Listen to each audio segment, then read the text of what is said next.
விவசாயிகள் போராட்டம் குறித்து சட்டசபையில் எதிர்க்கட்சித் தலைவர் எடப்பாடி பழனிசாமியின் கேள்விக்கு முதல்வர் ஸ்டாலின் பதிலளிக்க முடியாமல் திணறியுள்ளது அதிர்ச்சியை ஏற்படுத்தியுள்ளது. இந்த கவலையோடு, வருத்தத்தோடு, அக்கறையோடு நம்முடைய மாண்பு தங்கமணி அவர்கள் குறிப்பிட்டிருக்கிறார்கள். இந்த அக்கறை உங்கள் ஆட்சியில் ஏன் இல்லை?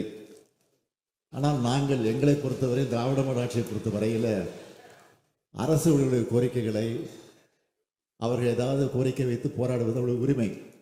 ஆனால் உரிமையோடு போராடக்கூடிய அந்த போராட்டத்தை கூட முடிக்க வேண்டும், அது தொடரக்கூடாது என்ற நல்ல எண்ணத்தோடு தொடர்ந்து அமைச்சர் அவரோடு அழைத்து பேசிய பிறகு பலமுறை பேசி அதையெல்லாம் முழு அளவுக்கு தீர்க்கவில்லை என்று சொன்னாலும் ஒரு 95-99% தீர்த்து வைத்திருக்கிறோம்.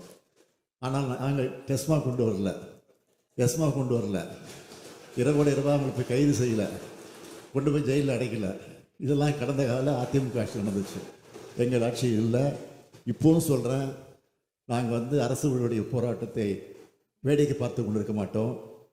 அது மட்டும் இல்லை, நம்முடைய எதிர்க்கட்சி தலைவராக இருக்கக்கூடியவர் முதலமைச்சராக இருந்தபோது அரசு ஊழியர் எந்தெந்த வகையில் சம்பளம் வாங்கி கொண்டிருக்கிறார் என்பதையெல்லாம் கொச்சைப்படுத்தி பேசியதெல்லாம் இந்த நாடு மறந்து விடுதல் என்பதையும் மாண்புமிகு உறுப்பினர்களுக்கு நான் தெரிவித்துக் கொள்கிறேன். அதையே திருப்பி பேசி நேரத்துக்கு வேண்டிக் கொண்டு கேள்வி.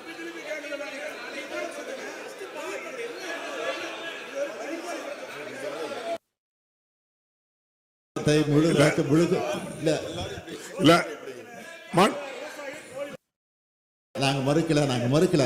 கொஞ்சம் உட்காருங்க, முதலமைச்சர் சொல்ல வேணாம். செய்திகளை உள்ளது உள்ளபடி தெரிந்து கொள்ள ரெஃப்ளெக்ட் நியூஸை சப்ஸ்கிரைப் பண்ணுங்க.